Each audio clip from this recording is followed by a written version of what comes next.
Once again, I welcome you all to our Bible studies. Today we will be studying uh, Paul's third missionary journey.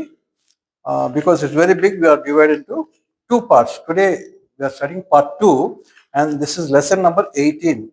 Lesson number 18. So, third missionary journey of Saint Paul, part 2. We'll read from Acts chapter 21 onwards to 26, 26 till 32. So దేవునికి వందనాలు చెల్లించుకుందాం.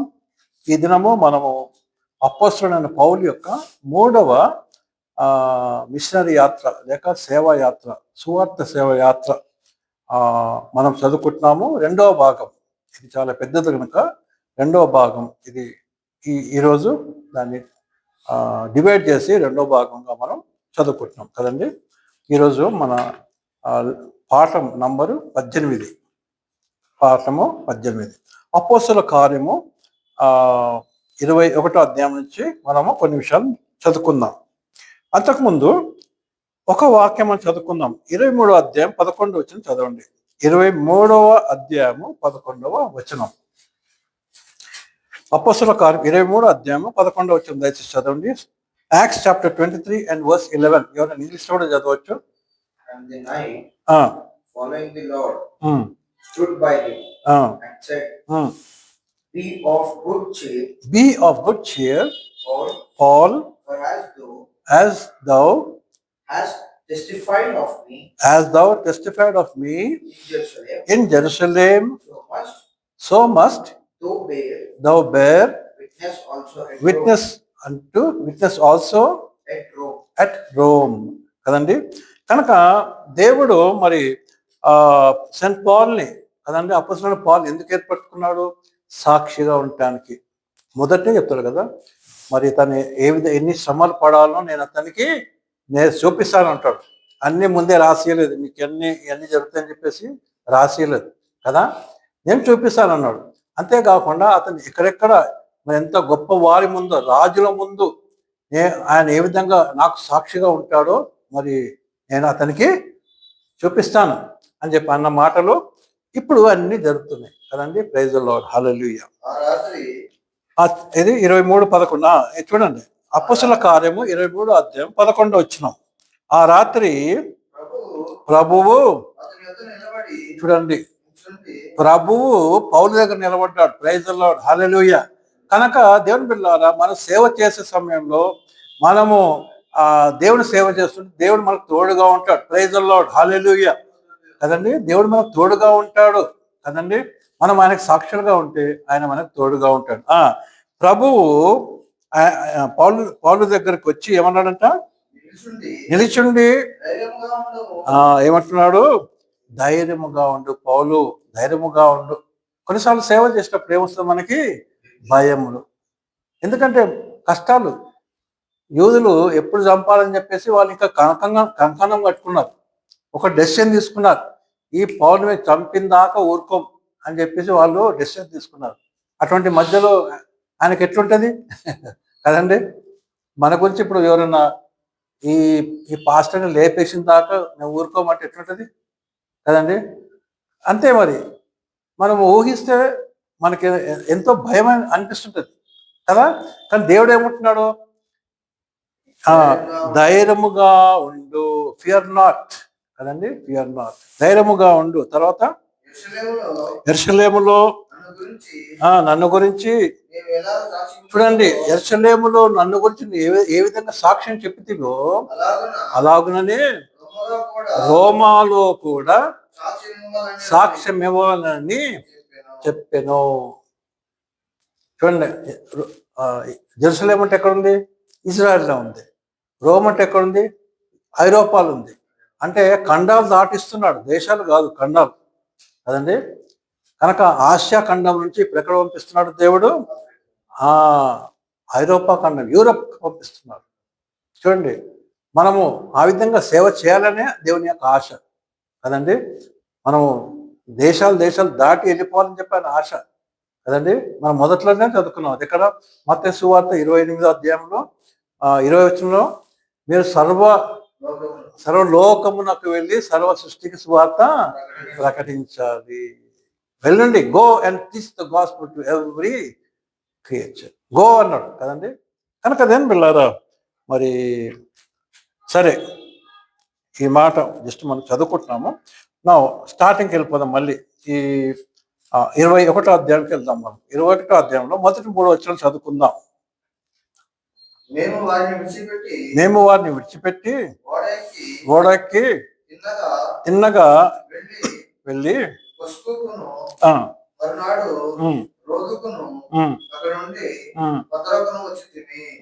అప్పుడు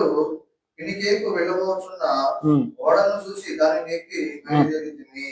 praise the Lord, హల్లెలూయా. ఏం చూస్తామా, ఏ విధంగా వాళ్ళు మరి పౌలు భక్తుడు తన మరి టీం ఏ విధంగా మరి కష్టపడుతున్నారు సేవలో, ఒక్కొక్క స్థానం వెళ్తున్నారు. ఆ స్థలాలన్నీ రాసి పెట్టినారు. ఎవరు? లూకా మరి ఎంతో డీటెయిల్గా రాసినాడు. లూకా సువార్తలు కూడా ఎన్నో డీటెయిల్స్ ఉంటాయి. లూకా సువార్త చదివితే కూడా స్టార్టింగ్ ఎండింగ్ దాకా చాలా డీటెయిల్గా రాస్తాడు. ఒక విధంగా చూస్తే లూకా సువార్త, ఈ అపోస్తల కార్యం, యాక్ట్స్ మనం చదివితే ఒక రీసెర్చ్ పేపర్ సబ్మిట్ చేసినట్టే ఉంటుంది కదండి. అంత డీటెయిల్గా రాసినాడు కదండి. పరిశోధికంగా రాసినాడు. ప్రైజ్ ది లార్డ్, హల్లెలూయా. కనుక మరి దేవుని బిడ్డలారా, ఆ విధంగా మరి తను ఎట్లా పోయినాడు, ఏ విధంగా అని అన్ని క్లియర్గా మనం ఇక్కడ చూస్తున్నాం కదండి. 21వ వచనము 4వ వచనం చదువుకో. 21వ అధ్యాయం 4వ వచనం దయచేయండి, చదవండి.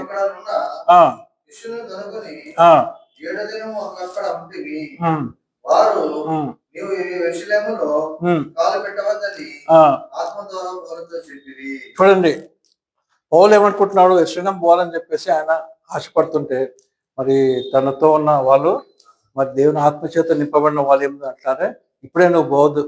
ఎందుకంటే యెరూషలేము నీకేముంది, అపాయం ఉన్నది. దెర్ ఇస్ డేంజర్ ఇన్ యెరూషలేము కదండి. అందుకోసం యేసు ప్రభువు ఏమంటాడు, యెరూషలేమా అని చెప్పేసి ఎంత బాధతో అంటాడు కదా. ప్రవక్తలు చంపుచు కదండి, కోడి తన పిల్లల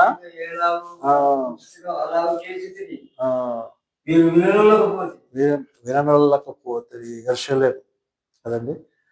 యేసు ప్రభువు ఏమంటున్నా, నేనేమో వీళ్ళని కోడి తన పిల్లల్ని ఏ విధంగా చేరదీసుకుంటుందో నేను చేరదీసుకోవాలంటే మీరేం చేస్తున్నారు, ప్రవక్తలను చంపేస్తున్నారు. చివరికి యేసు ప్రభువుని కూడా చంపేస్తున్నారు, మెస్సయ్యను చంపేస్తున్నారు కదండి. కనుక దేవుని బిడ్డలారా, ఇక్కడ తనకి వార్నింగ్ ఇస్తున్నారు. సరే, మరి వార్నింగ్ ఇస్తే పౌలు భక్తుడు కొద్దిగా ఆగినాడు కానీ తను వెళ్ళినాడు కదండి. ఆ తర్వాత తీరు నుంచి మరి ఇప్పుడు ఎక్కడ వచ్చినా అంటే సిజేరియాకి వచ్చినారు. సిజేరియాకి 7వ అధ్యాయం 7వ వచనము 21వ వచనం మనం ఉన్నాం. 21వ అధ్యాయంలో 7, 8 చదువుకుందాం. మేము వచ్చి సహోదరులను కుశలమడిగి వారి యొద్దకు ఒక దినమంటివి. మరునాడు మేము బయలుదేరి కైసరయకు వచ్చి 7 కూడా సువార్తికుడైన ఫిలిప్పీయుట ప్రవేశించి అతని యొద్ద ఉంటిమి. చూడండి, ఇప్పుడు పౌలు ఏం చేస్తున్నాడు, మరి రిటర్న్ వస్తున్నాడు, అందరిని కలుసుకుంటూ వస్తున్నాడు. ఆయన ఎక్కడెక్కడ సువార్త ప్రకటించినాడు అందరినీ. ఇప్పుడు ఫిలిప్పీ ఇంటికి వచ్చినాడు, తీరు నుంచి కైసేరియాకి వచ్చినాడు. ఫిలిప్ ఇంటికి వచ్చి అక్కడ బస చేస్తున్నాడు. ఎంత సంతోషం ఉంటుంది కదా ఫిలిప్ కుటుంబానికి. మరి కనుక మరి ఈ విధంగా మనం చూస్తున్నాం ఏంటంటే, మరి 11వ వచనం మనం చూసినప్పుడు పౌలు అరెస్ట్ అవుతాడు అని చెప్పేసి కూడా మరి దేవుని బిడ్డలు చెప్తున్నారు చదండి. అతడు సౌలు నడికట్టు అంటే బెల్ట్ అన్నమాట. సౌలు యొక్క బెల్ట్ తీసుకున్నాడు. బెల్ట్ తీసుకొని ఏం చేస్తున్నాడు, తన చేతులను సౌలు బెల్ట్ తీసుకొని ఆ ప్రవక్త ఏం చేసినాడంటే తన చేతులను తన కాళ్ళని కట్టేసుకున్నాడు. కట్టేసుకొని ఏమంటున్నాడు, యెరూషలేములోని యూదులు ఈ నడుము కట్టు కల మనిషిని, అంటే ఈ నడుము కట్టు కల ఎవరిది, పౌలుది. అంటే యెరూషలేములో పౌల్ని అరెస్ట్ చేస్తారు, చంపుతారని చెప్పేసి ప్రవచనం చెప్తున్నాడు. ఇలాగ బంధించి అన్ని జనుల చేతికి అప్పగింతురని పరిశుద్ధాత్మ చెప్తున్నాడు అని చెప్పేసి ఆ ప్రవచనం చెప్తున్నాడు. ఎవరు? ఆ ప్రవక్త కదండి, అగబ్బు ఆయన పేర. కనుక దేవుని బిడ్డలారా, ఈ విధంగా పౌలుకు ముందుగానే మరి దేవుడు చెప్తున్నాడు, తన ప్రవక్తల ద్వారా, తన శిష్యుల ద్వారా చెప్తున్నాడు, యెరూషలేము జాగ్రత్త జాగ్రత్త. కానీ అతను యెరూషలేముకే పోతున్నాడు కదండి. 17 వచ్చినప్పుడు ఆయన యెరూషలేముకి వచ్చేసినాడు. చూడండి, ప్రమాదం ఉన్న చోటికే వచ్చేసినాడు. ప్రైజ్ ది లార్డ్, హల్లెలూయా. మేము చూడండి, ఇప్పుడు ఎక్కడికి వచ్చినారు? యెరూషలేము పోవద్దు అని శిష్యులు చెప్పినారు. యెరూషలేములో పోతే నువ్వు బంధింపబడతావు అని చెప్పేసి ప్రవచనం కూడా ఒక ప్రవక్త చెప్పినాడు. కానీ ఎక్కడికి వచ్చినాడు ఆయన ఇప్పుడు? 17వ వచనంలో యెరూషలేము. కొన్నిసార్లు దేవుని బిడ్డలారా, అంటే పౌలు అట్లా చేసిండు కదా, నేను కూడా అట్లే చేస్తా అని మొండికేయద్దు మనం. అది కాదు, పౌలు ఆ దేవుడు నడిపిస్తున్నాడు కదండి. కనుక మనం ప్రమాదం ఉంటే మనం దాటుకొని వెళ్ళిపోవాలి. యేసుప్రభువు ఏమంటాడు? ఒక ఊరిలో మీ సువార్త వినకపోతే ఏం చేయమన్నాడు? మీ పాదం, మీ కాళ్ళని ఏం చేయమన్నాడు? దుమ్ము దులుపుకొని వెళ్ళిపోమన్నాడు. అక్కనే ఉండమనలేదు కదా. ఏమన్నాడు? మీ సువార్త వినకపోతే ఏం చేయాలి? మీరు అరికాలు మీరంతా దుమ్ము దులిపేసి మీరు వెళ్ళిపోండి. ఆ దుమ్మే సాక్ష్యం. ప్రైజ్ ది లార్డ్, హల్లెలూయా. ఆ దుమ్మే సాక్ష్యం ఏంటంటే, మరి వీళ్ళు ఈ ఊరి వాళ్ళు వినలేదు అని సాక్ష్యం అన్నమాట కదండి. కనుక దేవుని బిడ్డలారా, మరి ఇప్పుడు యెరూషలేముకి వచ్చినప్పుడు 26వ వచనం మనం చూస్తాం ఏంటంటే, అక్కడ తను అరెస్ట్ అయినట్టు మనం చూస్తాం. 20 అంతటా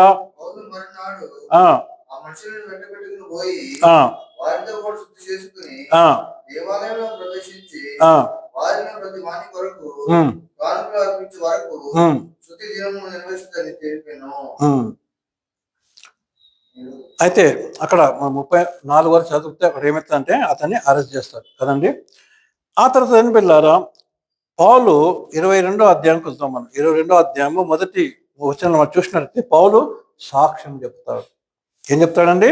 తన సాక్ష్యం చెప్తాడు. 22 చూడండి, తన సాక్ష్యం చెప్తున్నాడు. సహోదరులారా, తండ్రులారా, నేనిప్పుడు మీ ఎదుట చెప్పు సమాధానము ఆలకించుడి అని చెప్పేసి తను చెప్తున్నాడు కదండి.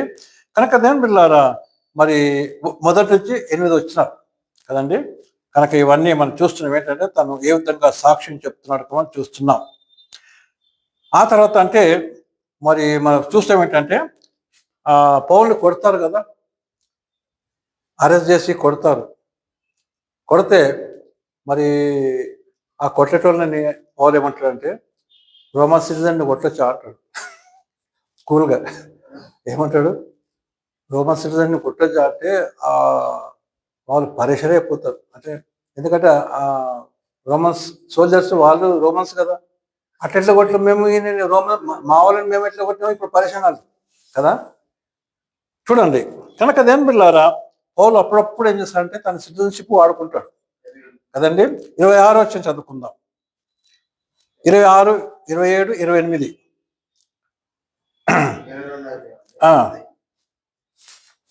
22వ అధ్యాయము, Acts chapter 22, verses 26 to 28. Paul reveals about his Roman citizenship. వారు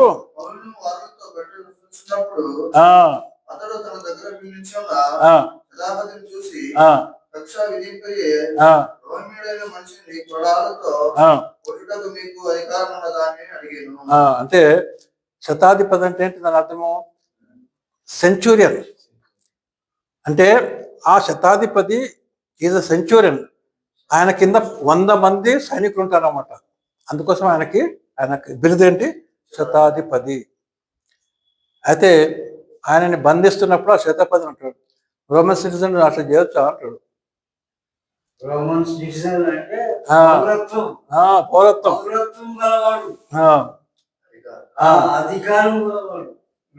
అప్పుడు శతాధిపతి ఆ మాట విని అతనికి నెక్స్ట్ ఆఫీషియల్ హైయర్ ఆఫీషియల్ దగ్గర ఉరికిండు. ఎందుకంటే రోమన్ సిటిజన్ కంప్లైంట్ చేయొచ్చు, మళ్ళీ ఎవరికి? రాజుకి కంప్లైంట్ చేయొచ్చు, గవర్నర్ కంప్లైంట్ చేయొచ్చు, నన్ను కొట్టిండు అని చెప్పేసి. కనుక ఇప్పుడు ఈయననే పోయి ఆయన ఏం చేస్తున్నాడంటే హయ్యర్ అథారిటీస్ దగ్గర పోయి ఏం చేస్తున్నాడు, నువ్వు జాగ్రత్త, నువ్వు ఏం చేస్తున్నావో జాగ్రత్త, ఈ మనుషుడు ఎవరంటే మనోడే. ప్రైజ్ ది లార్డ్, హల్లెలూయా. ఈ మనుషుడు రోమీయుడు. కనుక దేవుని పిల్లారా, కొన్నిసార్లు దేవుని కూడా కోపం వస్తుంది. ఎవరైనా మన మీద చేసేటప్పుడు ఏమంటాడు దేవుడు, జాగ్రత్త, ఆయన నా రాజ్యమునకు చెందినవాడు. ప్రైజ్ ది లార్డ్, హల్లెలూయా. కదండి, మనం ఏ రాజ్యము చెందిన వాళ్ళం? మనం పరలోక రాజ్యము కదండి, పరలోక రాజ్యమునకు చెందిన వాళ్ళం. కనుక దేవుని పిల్లారా, దేవుడు మనల్ని బాధించేవాడిని కూడా దేవుడు అడుగుతాడు, జాగ్రత్త, నువ్వు బాధించేవాడు నా రాజ్యమునకు చెందినవాడు అంటాడు. ప్రైజ్ ది లార్డ్, హల్లెలూయా.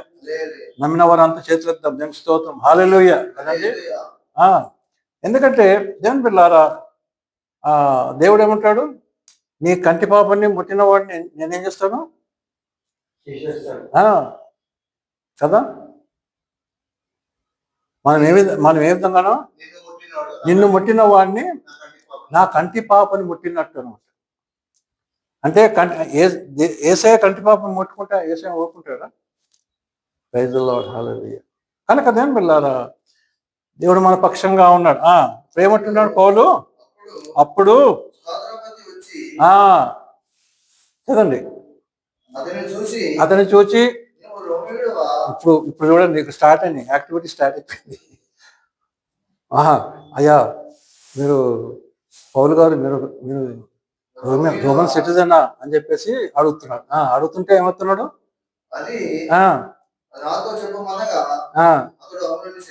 అప్పుడు పౌలు ఏమంటున్నాడు, అవునన్నాడు. అక్కడ ఒక మంచి ఇంట్రెస్టింగ్ మాట ఉంటుంది, తర్వాత చదవండి.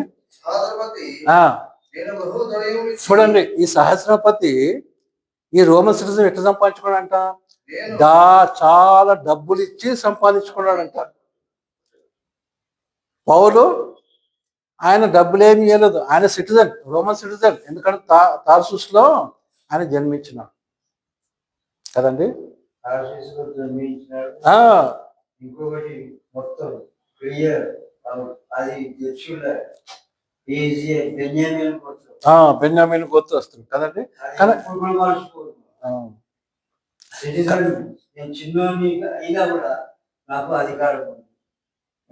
సిటిజన్ ఆయన ఉద్దేశం ఏంటి తెలుసా, రోమ ప్రభుత్వంలో నేను ఎంతో మందిని అయితే చంపుతానో వాళ్ళందరినీ ఆ తలాలు తెచ్చి కొయ్యకు రోమ చుట్టూ కంపౌండ్ చుట్టూ కొయ్యకు కలిగియాలని ఆశించారు. అంత పౌరత్వం కలిగి ముందుకు పోతున్నాడు దమస్కు పట్టణంలో పట్టుబడి. కనుక ఇక్కడ ఏం చూస్తున్నాం మనము, ఈ అధికారి, ఈ క్యాప్టెన్ అనొచ్చు మనం. ఆయన ఎట్లా సంపాదించుకుంట, ఎంతో డబ్బులు ఇచ్చి రోమా సిటిజన్షిప్ కొనుక్కున్నాడు. కానీ పౌలు న్యాచురల్ సిటిజన్, ఎందుకంటే తార్సుస్లో తను జన్మించాడు. నేను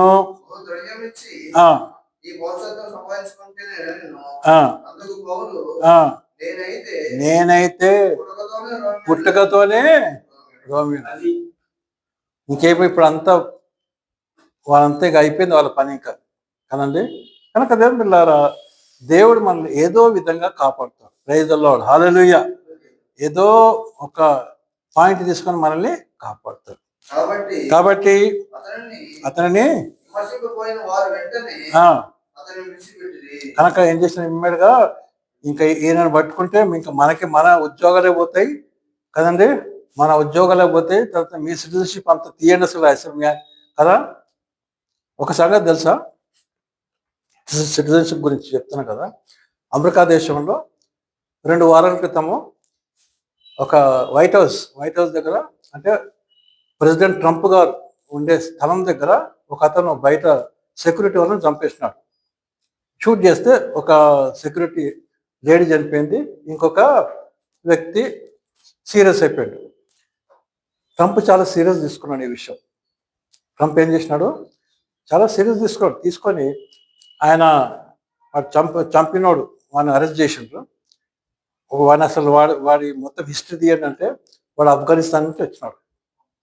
ఆఫ్ఘనిస్తాన్ నుంచి వచ్చి ఇక్కడ అమెరికాలో స్థిరపడి అమెరికన్స్ మీదనే షూట్ చేస్తున్నాడు కదా. అయితే ట్రంప్ ఏం చేసినాడు, ఆయనకు ఆల్రెడీ గ్రీన్ కార్డు ఉన్నది. గ్రీన్ కార్డు అంటే చాలా ఇదనమాట, సిటిజన్షిప్ లాంటిది అనమాట. నెక్స్ట్ సిటిజన్షిప్ వస్తుంది, పౌరసత్వం.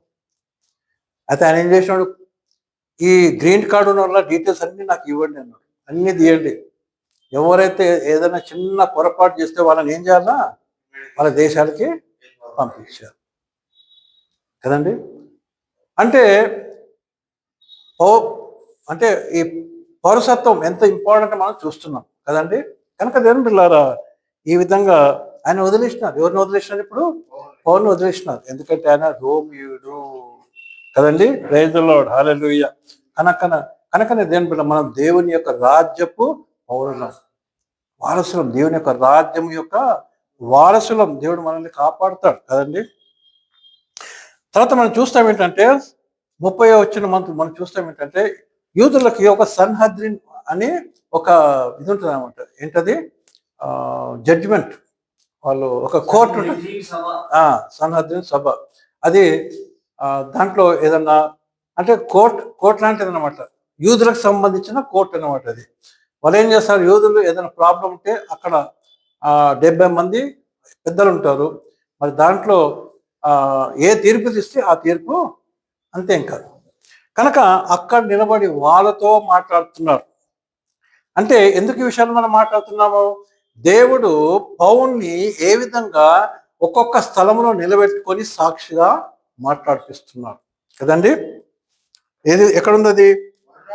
30వ వచనం చదువుకుంటాం. మర్నాడు ఇప్పుడు పౌలు ఆయన పౌరసత్వం గురించి మనం చదువుకున్నాం కదా. ఇప్పుడు ఏమైపోయింది, ఆ రోమా ఈ సైనికులు ఉన్నారు కదా, వాళ్ళకి తెలిసిపోతుంది ఈయన రోమా సిటిజన్, ఈయన దేవుని నమ్ముకుని బిడ్డంట, దేవుని సేవ చేస్తున్నాడు అని చెప్పేసి వాళ్ళకి అందరూ తెలిసిపోయింది కదండి. యేసు ప్రభు సేవ చేస్తున్నాడు, యేసు ప్రభు గురించి చెప్తున్నాడు అంటే ఏంటి, యేసు ప్రభు అంటే ఏంటి, యేసు ప్రభు అని వాళ్ళకి ఏమొస్తుంది, ఆశ వచ్చేస్తుంది కదండి. అంటే వాళ్ళ మధ్యలో సాక్షి నిలబడ్డాడు. ఇప్పుడు ఎక్కడ నిలబడుతున్నాడు? సన్హద్రిన్లో నిలబడ్డాడు. 30వ వచనం. యూదులు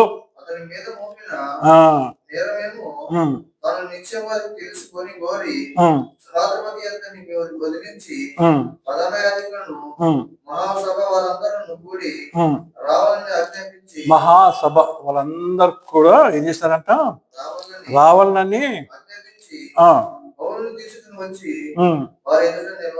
చూడండి. పౌల్ని తీసుకొని వచ్చి ఒక నేరస్తుడు లాగా నిలబెట్టి అక్కడ నిలబెడుతున్నారు. పౌలు ఎవరు? యూదుడే. ఈ సభ అంతా ఎవరిది? యూదులది. అయినప్పటికీ దేవుడు ఏం చేస్తున్నాడంటే ఆ యూదుల మధ్య ఈయన నిలబెట్టి నేను యేసు ప్రభుని నమ్ముకున్న వాడను అని సాక్ష్యం వేస్తున్నాడు కదండి. కనుక దేవుని బిడ్డలారా, ఈ విధంగా దేవుడు అతన్ని అనేకుల మధ్యన నిలబెట్టుకుంటున్నాడు కదండి. ప్రైజ్ ది లార్డ్, హల్లెలూయా. అంతేకాకుండా మరి ఈ యూదులు ఏ విధంగా పౌలుని చంపాలని చెప్పేసి మరి ప్లాన్ చేసుకున్నారో 22వ అధ్యాయంలో 16 నుండి 22 వచనం మనం చదువుకుంటాం కదండి. యాక్ట్స్ 22 చాప్టర్ 16 to 22 అక్కడ మనం చూస్తాం. అయితే పౌలు మరి అక్కడి నుంచి వాళ్ళ చేతుల నుంచి కూడా విడిపింపబడతాడు. ప్రైజ్ ది లార్డ్, హల్లెలూయా. 22వ అధ్యాయము 23వ వచనం చదవం కదా. 22వ అధ్యాయము 23వ వచనం.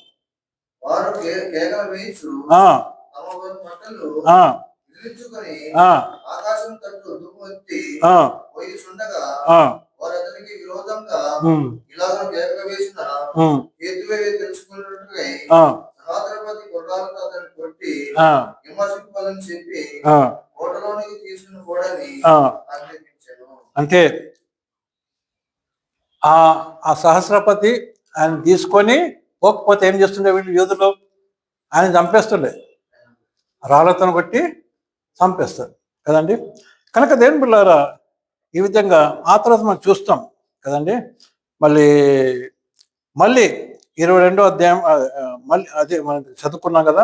దేవుడు ఏ విధంగా అపొస్తలులైన పౌలుతో మాట్లాడుతాడు 23వ అధ్యాయం 11వ వచనం మనం చూస్తాం కదండి. 23వ అధ్యాయము మరి 11 వచ్చింది నాకు చదువుకున్నాం, మరోసారి చదువుకుందాం మాట, చక్కటి మాట కదండి.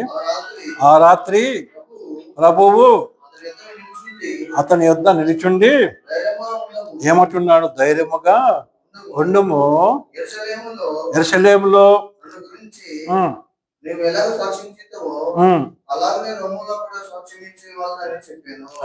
చూడండి. అంటే ఈ 23 అధ్యాయము మీదంతా, అంటే 21, 22 వచ్చిన అధ్యాయం మనం ఏం చదువుకున్నాము, పౌలు ఏ విధంగా యెరూషలేములో సాక్ష్యం ఇచ్చినాడు మనం చదువుకున్నాం. అయితే దేవుడు ఏమంటున్నాడంటే, నువ్వు సాక్ష్యం ఇచ్చినావు అని దేవుడు చెప్తున్నాడు. ప్రైజ్ ది లార్డ్, హల్లెలూయా. అంటే దేవుడు ఏమంటున్నాడు, ఒప్పుకుంటున్నాడు. అంటే దేవుడు యెరూషలేములో నీవు నాకు సాక్ష్యంగా నిలబడ్డావని తను చెప్తున్నాడు. చెప్పడమే కాకుండా ఏమంటున్నాడు అంటే, ఏ విధంగా యెరూషలేములో నీవు నిలబడ్డావో అదే విధంగా రోమ్లో కూడా నా గురించి నీవు సాక్షిగా ఉంటావు. అది మరి రోముకు మరి వెళ్ళిన యాత్ర అన్నమాట అది కదండి. కనుక దేని పిల్లారా, 23వ అధ్యాయంలో మనం చూస్తాం, మళ్ళీ యూదులు అతన్ని చంపాలని చెప్పి డెసిషన్ తీసుకుంటారు. 12వ వచనం చదవండి బ్రదర్. 23వ అధ్యాయం 12వ వచనం.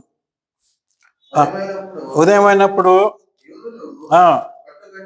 చూడండి, ఉదయం అంటే ఎప్పుడు ఉదయం అవుతుందా, ఎప్పుడు పౌల్ని పట్టుకోవాలన్నా, ఎప్పుడు పౌల్ మీద అబద్ధ సాక్ష్యం చెప్పాలా, ఎప్పుడు అతన్ని వీళ్ళతో చంపాలా, అదే ఉద్దేశం ఉంది కానీ ఇంక వేరే ఉద్దేశము లేదు. దీంతో మనకేమవుతుందంటే, మరి దేవుడి సేవకులకు ఎదురుగా మరి అపోజిట్గా ఉన్నవాళ్ళు వాళ్ళు ఏం చేస్తారండి, ఇంకా వాళ్ళకి నిద్ర పట్టదు అనమాట. మన దేవుడి సేవకుని చంపిందాక వాళ్ళకి ఏముండదు, నిద్ర పట్టదు కదండి. 12 చదవండి బ్రదర్. ఉదయం అయినప్పుడు యూదులు చూడండి, వాళ్ళు పౌలును చంపేంత వరకు ఏం తినారంట, వాళ్ళు అన్నం తినరు, నీళ్ళు కూడా తీసుకోరంట. అంత గొప్ప ఫాస్టింగ్ చేస్తున్నారు వాళ్ళు కదండి. ఒట్టు పెట్టుకున్నారు. కనుక దేని పిల్లారా, ఎంత అపోజిట్గా ఉన్నారు కదండి. పౌలు ఒక్కడు, వీళ్ళు ఎంతమంది అంటే గుంపులు గుంపులుగా. అయితే దేవుడు అతన్ని అక్కడి నుంచి కాపాడుతాడు కదండి. అన్ని మన డీటెయిల్స్లో వెళ్ళట్లేదు. ఆ తర్వాత మనం చూస్తాం దేని పిల్లారా, పౌలు మరి 23వ అధ్యాయంకి వెళ్ళిపోయాం. మనం 23వ అధ్యాయం 34 నుండి మనం చదివితే, పౌలు ఫెలిక్స్ అనే అధికారి ముందు దేవుడు అతన్ని నిలబెడతాడు కదండి. Praise the Lord, hallelujah. పౌల్ని ఫెలిక్స్ అనే అధికారి ముందు దేవుడు అతన్ని నిలబెడతాడు. అధిపతి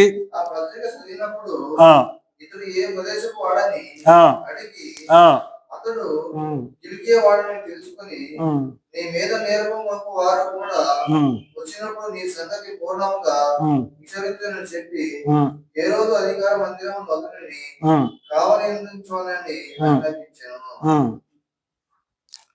ఆ తర్వాత మనం చూస్తాం దేని పిల్లారా, మరి అంటే 24వ అధ్యాయం 3వ వచనం దాకా కూడా అది చూస్తాం. 24 మొదటి 3 వచనం చదవండి.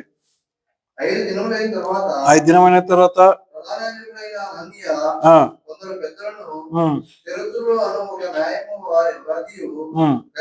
వచ్చి పౌలు మీద తెచ్చిన ఫిర్యాదు అధిపతికి తెలియజేసేది. పౌలు రప్పింపబడినప్పుడు జంతువులు అతని మీద నేరము మోప అనిపించట్లేను. మహాఘనత వహించిన ఫెలిక్స్ ఎవరైనా ఆయన గొప్ప అధికారి అన్నమాట. మహాఘనత పొందిన ఫెలిక్స్, ఇంగ్లీష్లో ఫెలిక్స్ ఉంటుంది, తెలుగులో ఫెలిక్సా అని చెప్పేసి. అయితే మరి అతని ఎదుట కూడా తను సాక్ష్యం చెప్తాడు. ఎందుకు, దేవుడు చెప్పినాడు, నిన్ను అనేక అధికారుల ముందు, రాజుల ముందు నేను ఏం చేస్తాను, నీకు నా గురించి సాక్ష్యం చెప్పుటకు నీకు అవకాశము ఇస్తాను. సరే, నెక్స్ట్ 25వ అధ్యాయంకి వెళ్దాం మనం. 25వ అధ్యాయం మొదటి 5 వర్షం చదివితే, ఇక్కడ ఇంకొక అధికారం చూడడానికి పేరు ఫెస్తు. చదవండి. ఫెస్తు చూడండి, మొదట్లోనే ఉంది అది. ఫెస్తు ఆ దేశమును వచ్చి కొత్తగా వచ్చిండట, కొత్తగా ట్రాన్స్ఫర్ అయ్యించుండు, పెద్ద పెద్ద అధికారం ఒకటి ఆయన కూడా, ఫెస్తు. తర్వాత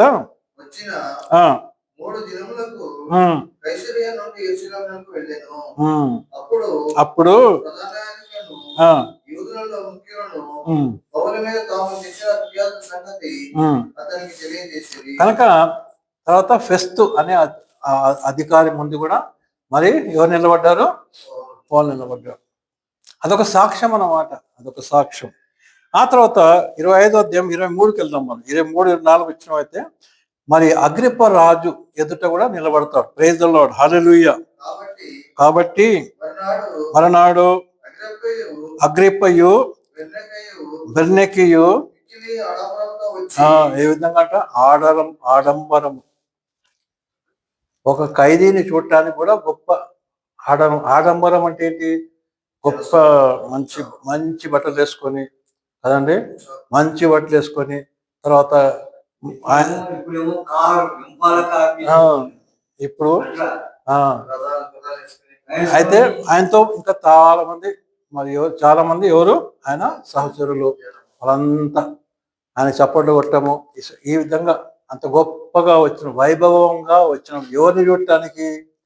ఒక సువార్థికుని చూడటానికి వచ్చినారు. ఆయనతో కూడా బర్నికే, ఆమె కూడా మొత్తం మంచిగా డ్రెస్ అయిపోయి వచ్చేసినట్టు.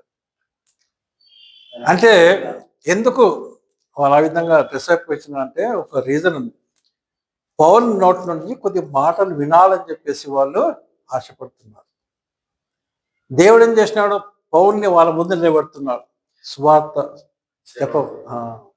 డైరెక్ట్గా సువార్త వాళ్ళకి కదండి వినిపించింది. ఎందుకంటే ఒక రాజు సువార్త గురించి వింటాడా? వినడు.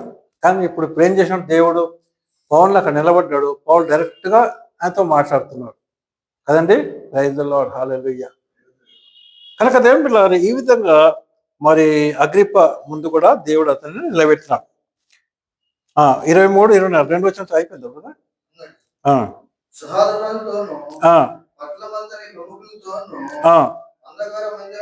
చూడండి, అంటే అందరితో వచ్చినాడు. అంటే మరి ఈ ఎవరు మరి సోల్జర్ ఉన్నాడు కదా, మరి మిలిటరీ సహస్రపతి. అంటే ఆయనతో పాటు ఎంతో మంది మిలిటరీ మెన్ ఉంటారన్నమాట కదండి. వాళ్ళందరూ ఈయనంట వచ్చింది. ఎవరంట? అగ్రిప్ప ఎంట వచ్చినారు అనమాట. అంటే అంత గొప్పగా వైభవంగా వచ్చినారన్నమాట. అధికార మందిరంలోకి ప్రవేశించిన తర్వాత ఫెస్తు ఉన్నాడు. ఇప్పుడు ఫెస్తు ఏం చేసినాడు? ఆజ్ఞ ఇచ్చాడు, ఇప్పుడు తీసుకురండి పౌల్ని అని చెప్పేసి. పౌలు తేబడను. తర్వాత పౌలు మాట్లాడినాడు కదండి. కనుక దేవుని బిడ్డలారా, ఏ విధంగా దేవుడు పౌల్ని మరి అనేక కదండి. అంతకుముందు మనం ఏం చూస్తాము మరి కొంతమంది మామూలు మనుషుల దగ్గర దేవుడు అతన్ని వాడుకుంటాడు కదండి. చూసినారా, గమనించినారా? దేవుడు ఫస్ట్ మరి మంత్రగాళ్ళ దగ్గర కదా, అఘోరా అనే స్థలంలో మార్కెట్ ప్లేస్లో వాడుకుంటాడు కదండి. అక్కడ ఏమంటాడు? మీరు చాలా దేవుళ్ళు పెట్టుకున్నారు, కానీ ఒక దేవుడి పేరేంటి? తెలియని దేవునికి పూజిస్తున్నా. అదే తెలియని దేవుని గురించి నేను చెప్తానికి వచ్చినా అని చెప్పేసి అక్కడ సువార్త ప్రకటిస్తారు కదా. అంటే మామూలు మనుషులు, కామన్ పీపుల్. ఇప్పుడు వీళ్ళంతా ఎవరు? ఇప్పుడు అధికారులు, గొప్ప గొప్ప అధికారులు. దేవుడు అతన్ని నిలబెట్టినాడు కదండి. కనుక దాన్ని పిల్లారా, మరి దేవుడు ఆ విధంగా మనల్ని ఎక్కడ నిలబెట్టుకుంటాడు? మామూలు మనుషుల దగ్గర నిలబెడతాడు. అంతేకాకుండా పెద్దల దగ్గర కూడా మనల్ని నిలబెడతాడు. మనం నిలకడగా ఉండాలి. మనం ఏ విధంగా ఉండాలి? నిలకడగా ఉండాలి కదండి. ఆ తర్వాత చూస్తాం దీని పిల్లారా, మరి ఆయన ఏం చేస్తాడంటే పౌలు మరి నేను కైసర్కు నాకు కైసరే నాకు తీర్పు తీర్చాలని చెప్పేసి అప్లికేషన్ ఇస్తాడు కదండి. అప్పుడు ఏమవుతుందంటే, మేమే నీకు తీర్పిస్తుండే కదా, మేమే నేను వదిలిపెడుతుండే కదా అని చెప్పేసి ఈ అగ్రిప్ప కదండి వాళ్ళందరూ అంటుండే. కానీ నువ్వు కైసర్కి నువ్వు మరి అప్పీల్ చేసినావు కనుక రోమ్కు పంపిస్తాను నేను కదండి. ఎక్కడ పంపిస్తాము? రోమ్ అని చెప్పేసి 26వ అధ్యాయంకి వెళ్దాం మనం. 26వ అధ్యాయము 25 నుంచి 32 వచనం చదివినట్టయితే మరి దేవుడు అక్కడ చక్కగా జస్ట్ చదవండి బ్రదర్, మీరు చదివేసేయండి. అందుకు పౌలు ఇట్లనెను, ఆ, మహాఘనత వహించిన ఫేస్తు, మహాఘనత వహించిన ఫెస్తు, నేను వెర్రివాడను కాదు కానీ, చూడండి ఏమంటున్నాడు, నేను వెర్రివాడను కాను అంటున్నాడు కదండి. తర్వాత సత్యమును చదువు స్వస్థ బుద్ధియు గల మాటలే చెప్పుచున్నాను. రాజు ఈ సంగతులు ఎవరు అతని ఎదుట నేను ధైర్యంగా మాట్లాడుచున్నాను. వాటిలో ఒకటి అతనికి మరుగే ఉండలేదని రూఢిగా నమ్ముచున్నాను. ఇది ఒక మూలము జరిగిన కార్యం కాదు అని తను మరి ఎవరి గురించి చెప్తున్నాడు? యేసు ప్రభు గురించి సువార్త ప్రకటిస్తున్నాడు కదండి. చివరి 32 వచ్చిన చదువు చివరికి లాస్ట్ 32 వచ్చిన. అందుకు అగ్రిప్ప ఏమంటున్నాడు? ఈ మనుషుడు అంటే పౌలు కైసరి ఎదుట నేను కైసర్ దగ్గర పోయి ఆయన దగ్గర చెప్పుకుంటా అని చెప్పి అన్నాడు కదా. ఇతనిని విడుదల చేయవచ్చునని క్రీస్తుతో చెప్పాడు. అంటే మనమే యాక్చువల్గా ఈయనని విడుదల చేయవచ్చు, కానీ ఈయన ఎవరికి అప్పీల్ చేసుకున్నాడు అంటే ఎట్లా అంటే అంటే ఎగ్జాంపుల్ చెప్పాలంటే మన డిస్ట్రిక్ట్ కోర్టులో న్యాయం దొరకకపోతే ఎక్కడ పోతారు? డిస్ట్రిక్ట్ కోర్టులో దొరకకపోతే స్టేట్ హైకోర్టుకు వస్తుంది, హైదరాబాద్లో హైకోర్టుకు వస్తుంది. హైకోర్టులో మేమంతా నీకు తీర్పు తీస్తుండే కదా అని చెప్పేసి వాళ్ళు చెప్తున్నారు. కానీ ఆల్రెడీ ఈయన ఎవరికి అప్పీల్ చేసుకున్నాడు? సుప్రీంకోర్టుకు అప్పీల్ చేసుకున్నాడు. కనుక వీళ్ళు ఇప్పుడు ఏం చేయలేదు, ఎందుకంటే ఆయన నేను సుప్రీంకోర్టు పోతా అట్లా అన్నమాట. ఎగ్జాంపుల్ నేను చెప్తున్నాను. కనుక నేను కైసర్ దగ్గర వెళ్తా. కైసర్ అంటే ఎవరు? రాజు, రోమియోల రాజు. అంటే ఆయన కూడా తీర్పు తీరుస్తాడు అనమాట. కనుక దేవుని బిడ్డలారా అట్లా అన్నప్పుడు వదిలేస్తారు. వదిలేసి ఇంకా సరే ఆయనని జాగ్రత్తగా బందీగా పెట్టేస్తారు. ఆ తర్వాత 3 యాత్రలు అయిపోయినాయి. నెక్స్ట్ ఏముంటుందంటే రోముకు యాత్ర అనమాట. అంతే, రోమ్కు పోయిన తర్వాత అతను చనిపోతాడు. కనుక దేవునికి వందనాలు చెల్లించుకుందాం. అది వీలైతే మరి ఇంకోసారి మనం చదువుకుందాం రోమ్కి వెళ్ళిన మాట. కనుక థ్యాంక్ యూ వెరీ మచ్, మీరంతా శ్రద్ధగా మరి విన్నందుకు. పౌలు యొక్క మొదటి మిషనరీ యాత్ర, 2వ మిషనరీ యాత్ర, 3వ మిషనరీ యాత్ర 2 భాగాలు ఈరోజు కంప్లీట్ అయిపోయినాయి. కనుక నేను వందనాలు. God bless you very much. అందరు ప్రార్థించండి మరి సేవ గురించి. God bless you.